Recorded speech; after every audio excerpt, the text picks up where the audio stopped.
Welcome back, students. This is the third video of the chapter Journal. इससे पहले दो videos में मैं आपको बेसिक कॉन्सेप्ट बता चुका हूँ जर्नल्स का। मैं आपको से थियोरेटिकल डिस्कस कर चुका हूँ।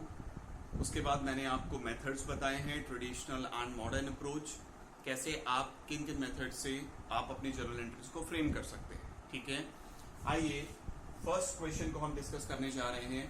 देखिए, जो फॉर्मेट मैं आपसे डिस्कस कर चुका हूं ऑलरेडी, वही फॉर्मेट बना दिया है। हेडिंग यहां पर जर्नल एंट्री दे दी है। ठीक है, first question of your book the edition 2020, right. The first question, pass necessary journal entries for the following transactions. देखिए, 1 अप्रैल का ट्रांजेक्शन, और देखिए मैंने यहां पर मेथड भी लिख करके रखा हुआ है जिससे आप लोग रिफर कर सके, कोई प्रॉब्लम ना आए। देखिए, first question, first transaction 2020, date 1 April, date 1 April. Business started with cash, business started with cash. आपको पहले बता चुका हूं कि आप कौन हैं, आप तो बिजनेस हैं। Who am I? I am a owner, right? So in this transaction, I am giving some amount of cash to you in order to start your business. Got the point? Now, आपको क्या समझना है यहाँ पर कि what you are receiving, what is going out from the business. If nothing is going out from the business, is you are liable for something. This you have to understand. आपको ये समझना है कि आपके बिजनेस में क्या आ रहा है, क्या जा रहा है। अगर कुछ आ रहा है और कुछ जा नहीं रहा है, तो क्या आप ये कमिट कर रहे हैं कि हम बाद में पे करेंगे आपको? तो हर एक एक्टिविटी को आपको बहुत अच्छे से ऑब्जर्व करना है और उसके बाद कंक्लूजन निकालना है। क्लियर है? अब देखिए, पहला transaction, business started with cash ₹60,000. Now, who is starting the business? What obvious owner is starting the business. Now, what owner is doing? Owner is giving cash to the business in order to start. Got the point? You as a business, what you are receiving?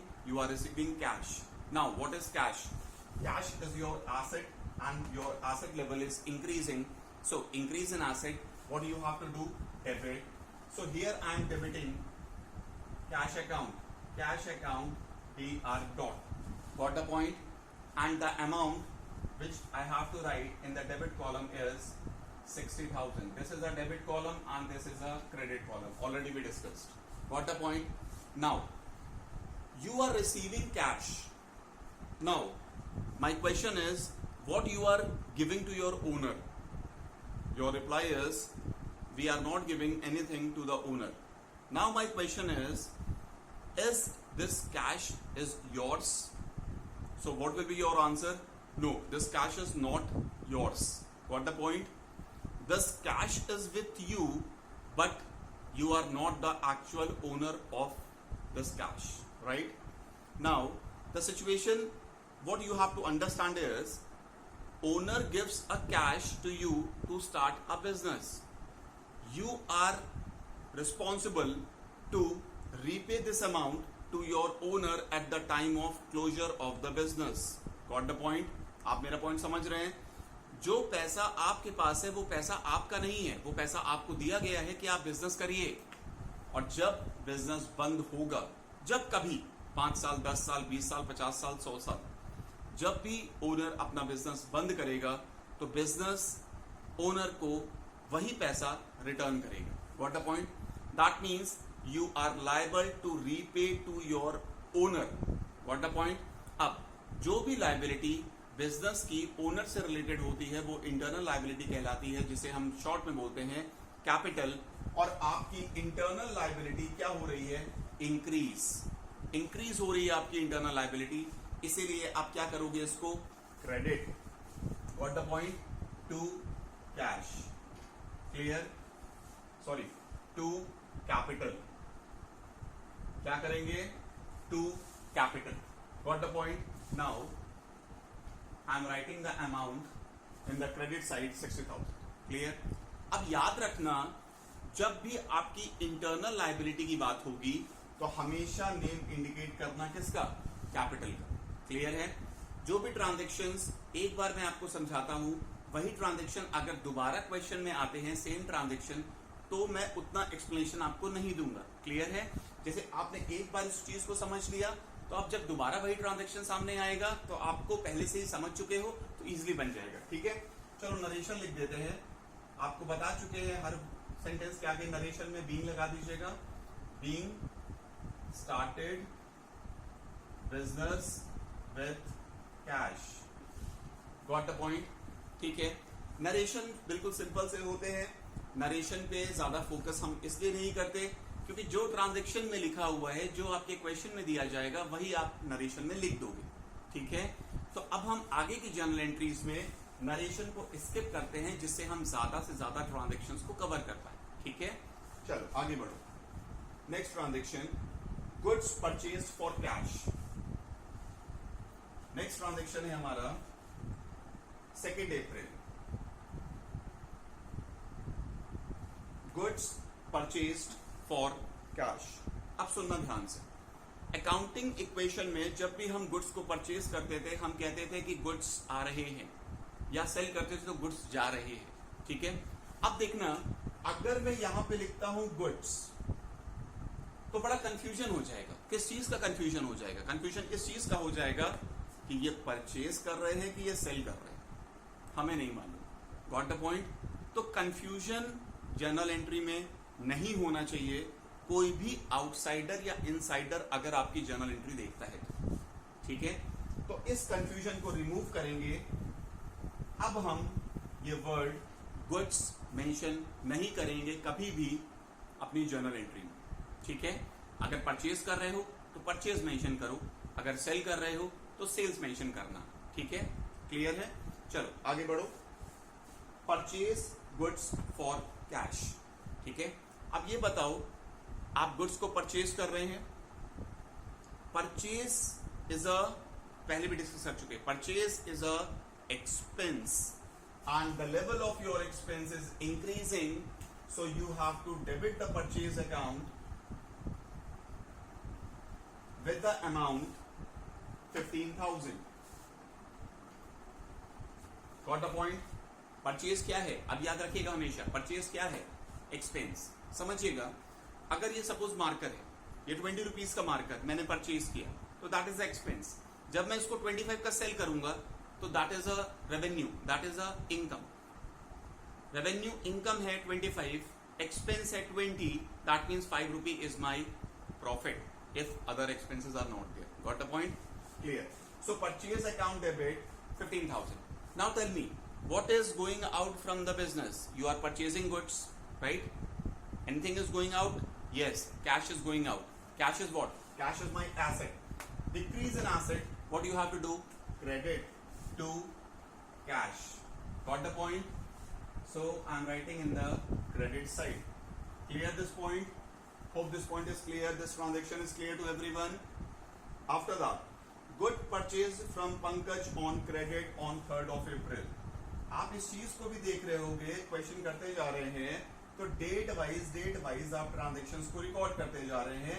This is what? This is chronological order, sequence wise, date wise आप transactions को record करते हैं. ठीक है, चलो third transaction है आपका. आपने गुड्स परचेज किया है, किससे? पंकज से. कैसे खरीदा है?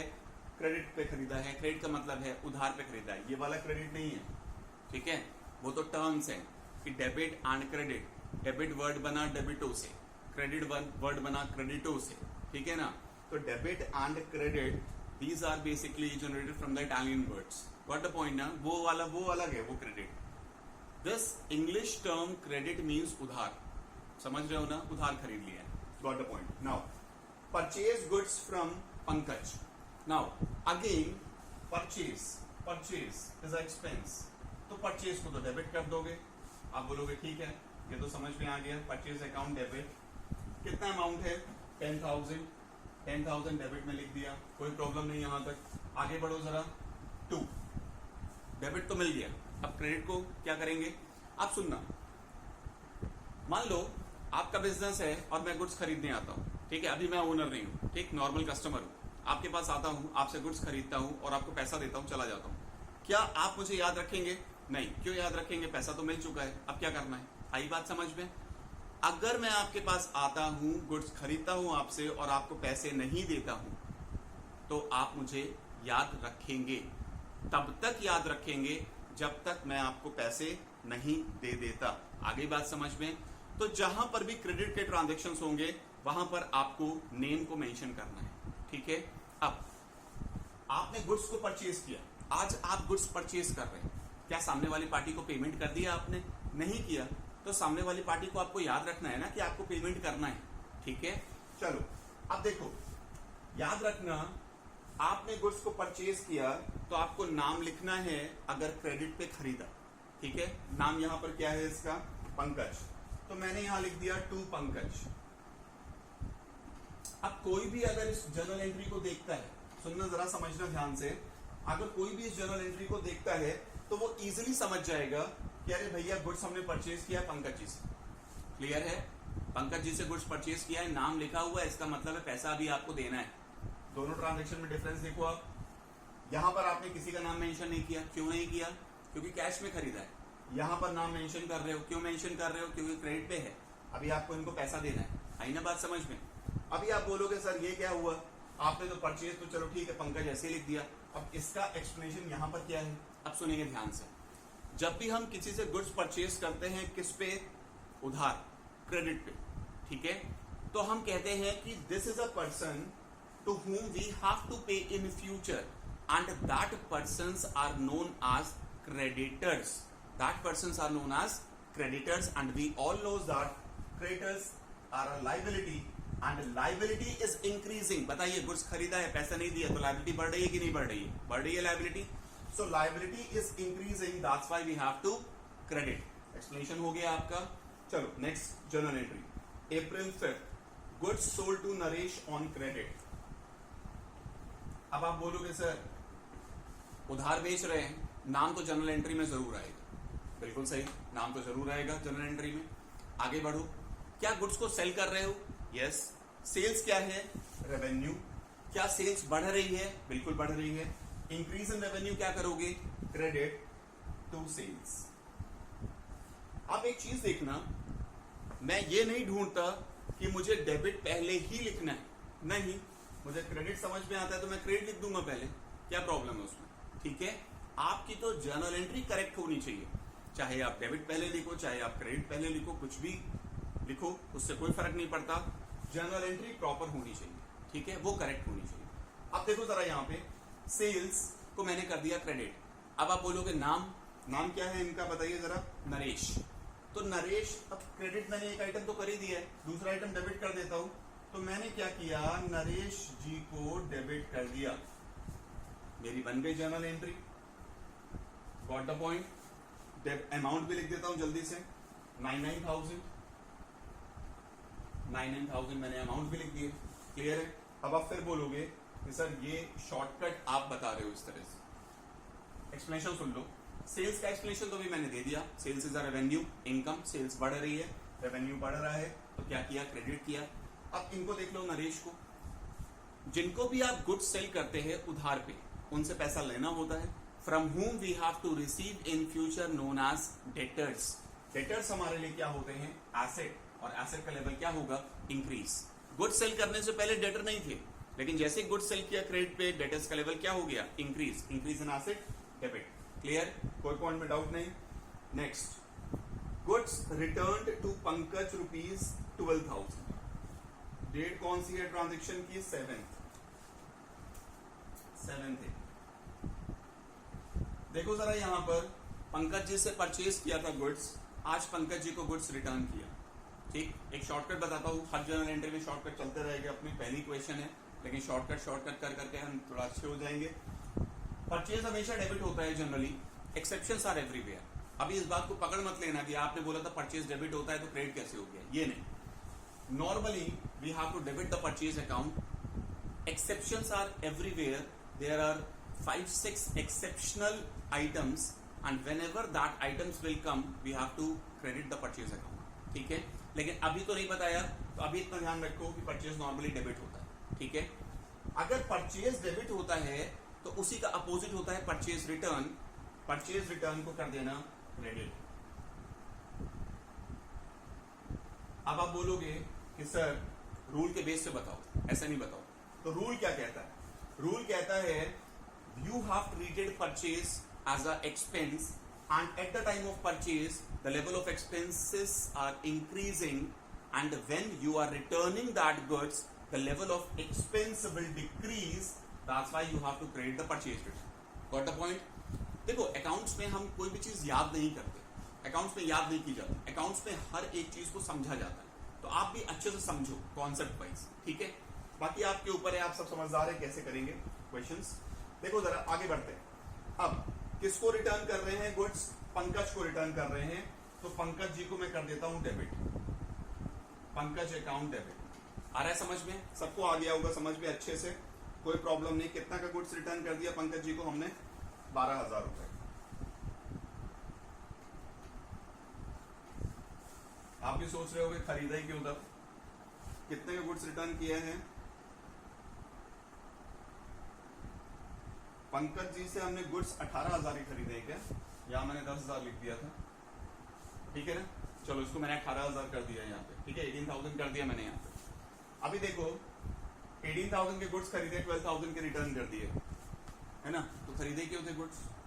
खैर चलो हमें क्या करना है, आगे बढ़ते हैं। पंकज का कॉन्सेप्ट समझ में आ गया।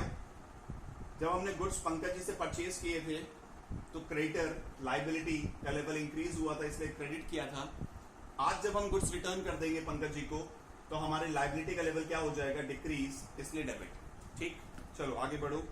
Goods returned by Naresh. अब देखो नरेश जी को हमने यहाँ पर गुड्स सेल किया था, अब नरेश जी गुड्स को रिटर्न कर रहे हैं और अमाउंट कितना है जरा देखिए 1400। चलो ठीक है, डेट भी बता दीजिए। डेट है 9 अप्रैल। चलिए यहां लिख रहा हूं मैं 9 अप्रैल।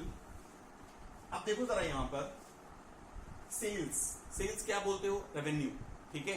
तो सेल्स रिटर्न भी क्या है? रेवेन्यू। सेल्स के केस में रेवेन्यू इंक्रीज होते हैं और जब सेल्स रिटर्न होता है तो रेवेन्यू डिक्रीज होते हैं, और रेवेन्यू अगर डिक्रीज होंगे तो क्या करोगे? डेबिट। तो आप करना sales return account debit. Clear है?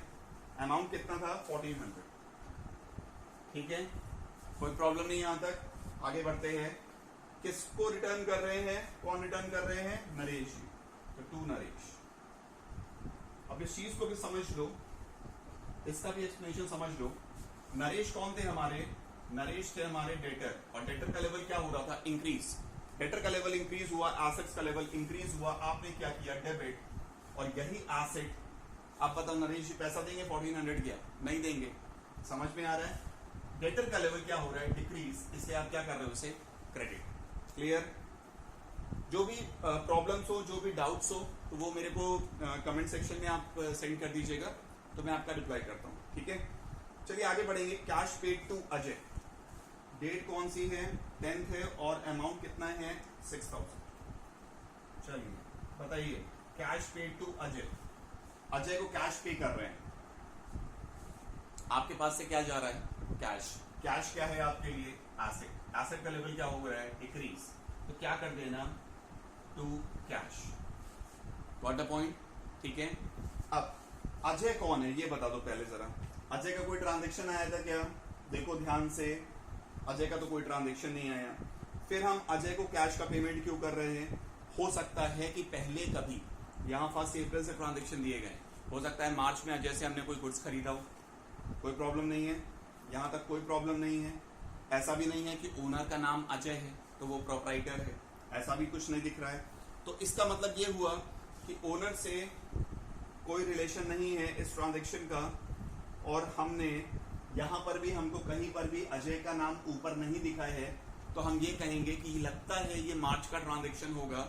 अजय से आपने कुछ खरीदा होगा, पेमेंट नहीं किया होगा, आज आप पेमेंट कर रहे हो, तो किसको कर रहे हो?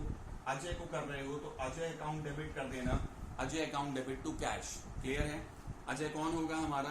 प्रोबेबली अगर हम किसी को, ये बताइए, आप क्या मुझको ऐसे ही पैसा दे देंगे या आप किसी और को ऐसे ही पैसा दे देंगे क्या? नहीं। जब तक ट्रांजेक्शन नहीं होगा तब तक पैसा कैसे देंगे? क्लियर है? तो ट्रांजेक्शन होगा तो पैसा देंगे। उनसे हमने कोई गुड्स परचेज किए होंगे, उनको पेमेंट नहीं किया होगा, वो हमारे क्रेडिटर होंगे, आज पेमेंट कर रहे हैं, तो लायबिलिटी का लेवल क्या हो रहा है? डिक्रीज। इसलिए अजय को हम क्या कर रहे हैं? डेबिट। सबको क्लियर ये point? Cash paid to Ajay 6000। Hope ये पॉइंट सबको क्लियर हो गया होगा, कोई प्रॉब्लम नहीं यहां तक। आगे बढ़ो जरा। कमीशन रिसीव्ड, ये बताओ जरा 12 अप्रैल का ट्रांजेक्शन है, कमीशन रिसीव्ड। कमीशन रिसीव्ड किस फॉर्म में रिसीव होगा? बोल दो जरा।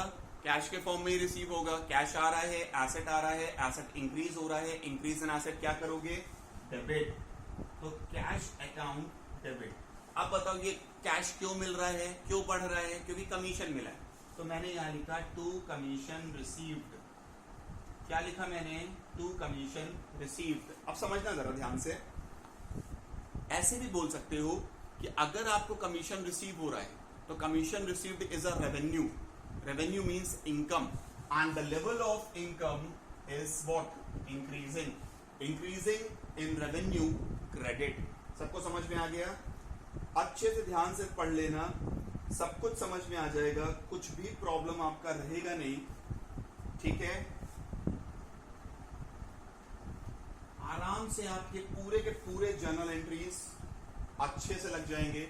अभी तक जितने भी चैप्टर्स के वीडियोस हमने कवर किए हैं, होप वो सभी वीडियोस आपको अच्छे से क्लियर होंगे। जिन भी बच्चों के डाउट्स आते हैं उन बच्चों को मैं डाउट्स का रिप्लाई कर देता हूं उनके। अब देखो जरा, अब यहां पर तो बोर्ड खत्म हो गया है। अब मैं इस ऊपर के पार्ट को रब कर रहा हूं। ठीक है? ऊपर का पार्ट मैं रब कर देता हूं, जिससे हम अपने और ट्रांजेक्शन्स को कवर कर सकें। ठीक है? पूरे रब कर दूं क्या? ये भी तो समझ ही गए हो आप। हाँ, तो पूरा रब कर देता हूं। ठीक, चलो ये पूरा मैंने रब कर दिया है। अमाउंट्स भी हटा देता हूं।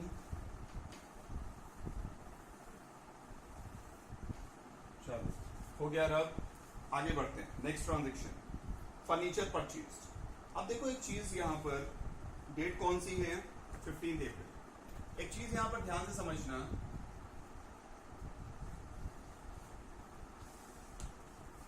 बिजनेस किस चीज का है आपका, ये आइडेंटिफाई होना जरूरी है। ठीक है? यहां पर हम गुड्स भी पहले खरीद रहे थे, परचेज गुड्स गुड्स खरीद रहे थे। तो जब नॉर्मली ट्रांजेक्शन, अब जैसे मैंने कहा कि बिजनेस किस चीज का आपको मालूम होना चाहिए, तो आप बोलोगे सर इस क्वेश्चन में कहां लिखा है कि बिजनेस किस चीज का है? सही बात, नहीं लिखा हुआ। ऊपर के ट्रांजेक्शन से कुछ एनालाइज करने की कोशिश करो कि ऊपर के ट्रांजेक्शन्स में लिखा हुआ है परचेज गुड्स परचेज, ऐसा लिखा हुआ है। इसका मतलब है नॉर्मली जो गुड्स में आप डील करते हो वो गुड्स आप परचेज कर रहे हो, लेकिन यहां पर आप फर्नीचर परचेज कर रहे हो, और आप सब अच्छी तरह से जानते हो furniture is my asset. Clear? तो बहुत बड़ा डिफरेंस है जब आप एसेट को परचेज करोगे तो क्या रिकॉर्ड करोगे, और जब आप नॉर्मल गुड्स को परचेज करोगे तो कैसे रिकॉर्ड करोगे। अब सुनना ध्यान से, जब आप नॉर्मल गुड्स को परचेज करोगे तो हमेशा परचेज ही लिखना, लेकिन जब भी आप एसेट को परचेज करोगे तो हमेशा एसेट को लिखना, एसेट का नाम लिखना। क्लियर ना? अगर मैंने फर्नीचर परचेज किया और मैंने यहां पर परचेज लिख दिया तो कंफ्यूजन ये हो जाएगा कि इतना गुड्स मैंने परचेज किया, जबकि उतना गुड्स है नहीं मेरे पास। आई बात समझ में? तो फर्नीचर लिख दूंगा तो क्लियर हो जाएगा कि फर्नीचर परचेज। चलो, फर्नीचर परचेज करोगे तो एसेट्स आपके पास आ रहे हैं, एसेट इंक्रीज हो रहे हैं, क्या करोगे? सबको मालूम है, डेबिट करोगे। Furniture account debit. ठीक है? चलो, कैसे खरीद रहे हो? कुछ नहीं लिखा हुआ है, जनरल सी बात है। अगर किसी का नाम दिया होता तो हम बोल देते कि चलो ठीक है उधार खरीदा होगा, लेकिन नाम भी नहीं दिया हुआ है, तो कैसा ट्रांजेक्शन है? कैश का ट्रांजेक्शन है, कैश जा रहा है, डिक्रीज इन एसेट, क्रेडिट करोगे। ठीक है? कितने का फर्नीचर खरीद लिया हमने? 7000 का, तो 7000 यहां मेंशन कर दो। ठीक है? चलो नेक्स्ट ट्रांजेक्शन पे आ जाओ। नेक्स्ट ट्रांजेक्शन क्या है हमारा? रेंट पेड टू अमित, अप्रैल 16 अप्रैल। ये बताइए, रेंट पे किया है अमित को, हमसे क्या लेना देना, हम किसी को भी रेंट पे करें। क्लियर? ये बताओ रेंट क्या है आपके लिए, किराया क्या है आपके लिए? आप बोलोगे एक्सपेंस है। बिल्कुल, रेंट पे कर रहे हो, क्या एक्सपेंसेस का लेवल बढ़ रहा है? जी हाँ, बढ़ रहा है। इंक्रीज इन एक्सपेंस देखिए क्या करेंगे, डेबिट। और ट्रेडिशनल अप्रोच भी क्या कहता है, debit all expenses and losses. तो रेंट को आप क्या करना, डेबिट करते हैं। Got the point. अब रेंट पे करोगे तो क्या जाएगा, कैश। कैश क्या है, एसेट। एसेट का लेवल क्या होगा, डिक्रीज। डिक्रीज इन एसेट क्या करोगे, credit to cash. Got the point. कितना रेंट दिया है बता दो जरा, कितना किराया दिया है, 5,000 रुपए। तो 5,000 मैंने यहां लिख दिया, क्लियर हो गया, ठीक है। नेक्स्ट ट्रांजेक्शन देख लो जरा, है आपका 19 अप्रैल, 19 अप्रैल नेक्स्ट ट्रांजेक्शन। देखिए जरा क्या बोलता है, sold goods to Sumit for cash. You are selling the goods, sales, revenue, increase in revenue, credit to sales. whom you are selling the goods to Sumit but for cash, that means cash is receiving। अभी मुझे cash मिल गया, मैंने goods sale किया, मुझे cash मिल गया, मैं क्यों याद रखूंगा सुमित कौन है, क्लियर है ना। तो जब भी कैश मिल जाएगा तब फिर नाम नहीं लिखिएगा, ठीक है। ये ट्रांजेक्शन में नाम और कैश दोनों दिए हुए। When in any transaction name and cash both are given then you have to prefer cash only. Got the point. Now who is Sumit, why we have to remember what we are receiving cash, increase in asset, debit, so cash account, debit। Got the point? Hope this point is also very clear to all of you। 6,000। Next transaction, now cash sales, cash आ रहा है, increase in asset, debit, cash account, debit। 2, what you are selling, goods, sales, revenue, increase in revenue, credit to sales। Clear this point? Amount 7,000। Next point, next transaction, cash received from Naresh on account rupees 5,000।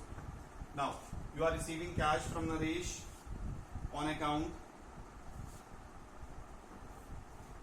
previous transaction is of which date, 24th April। Clear?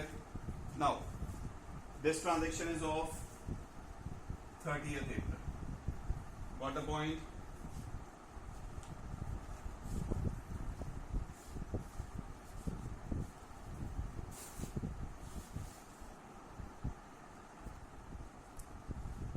चलो आ जाओ वापस बच्चे लोग।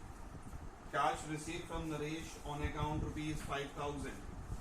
You are receiving cash, increase in asset, so we have to debit cash account, debit। Cash is our asset, increase in asset, debit। Whom you are receiving from Naresh? Who is Naresh? Naresh is our debtor, debtor is paying the cash, so decrease in asset, credit to Naresh। आ गया समझ में? Hope ये point clear हो गया होगा। Transaction 5,000 का amount. Last transaction देखो जल्दी से, salary is paid rupees 10,000, April 30th अप्रैल, ठीक है। अब यहां पर है सैलरी इज पेड, बस बोलो बच्चे लोग बोलो, सैलरीज क्या है, salary is expense, increase in expenses क्या करना, डेबिट, सो salary account debit. Clear? Amount कितना है, अमाउंट बोल दो कितना है,